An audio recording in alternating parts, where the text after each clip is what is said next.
What is your take about merit as a reward? Ooh, I've been thinking about this one.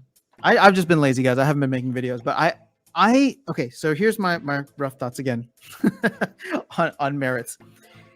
In a way, I look at it as like this massive attack on bots, right? Because bots exploit everything and scale up to a certain extent where the bots are going in and getting value. So what happens when you reduce the value, the actual take away sellable value? Um, when you actually take away the sellable value by 10%, well, all of a sudden now these bots are getting 10% less, getting 10% less rewards that they're able to easily sell. Now they're getting merits, but the merits, you have to individually go into each of these bots, buy Gladius cards, and then burn those Gladius cards, right, to get the EC rewards. And you're not going to be getting that much from that. I don't think it's going to be worth the effort. Maybe they can code a bot to do all of that for them, but it's an added nuisance for bot owners. Whereas for real players, yes, it reduces your abilities by 10%, or your earnings by 10%, but at the same time, it's hard to quantify that because we still want Gladius cards, right? If you're playing in Brawls and active in Brawls, and if Brawls in the future we know are going to have SPS rewards, you want to have good Brawl cards. You want to have good Gladius cards. So to me, it's like, sure, on the surface, it's a 10% reduction, but at the same time, it still has value to real players. Whereas for bot farms, it doesn't, right? Or the value is significantly diminished.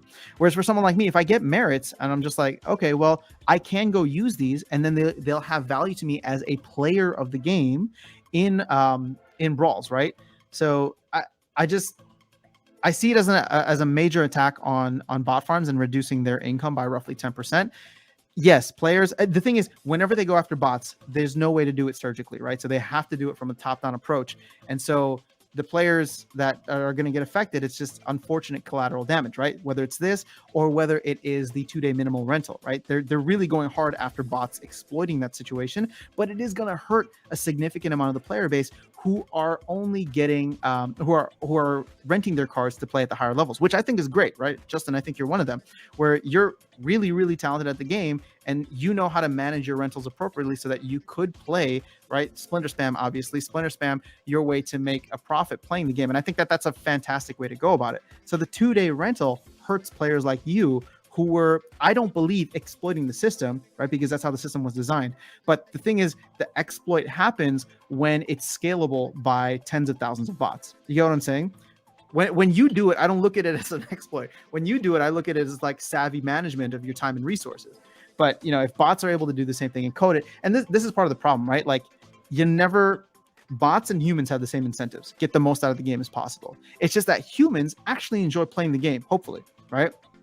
At least at this point. If you're still around and you don't enjoy playing the game, I'm surprised you have not gotten washed out yet. But I respect you for sticking it out this long. Whereas bots are emotionless, right? So they don't love or hate the game. They just play it. So I don't know. To me, that's kind of my thoughts on merits. I don't love it, but I understand what they're trying to go for, right? They're trying to really disincentivize major bot farms, and whether it's the right move or not, time will tell. But we'll see.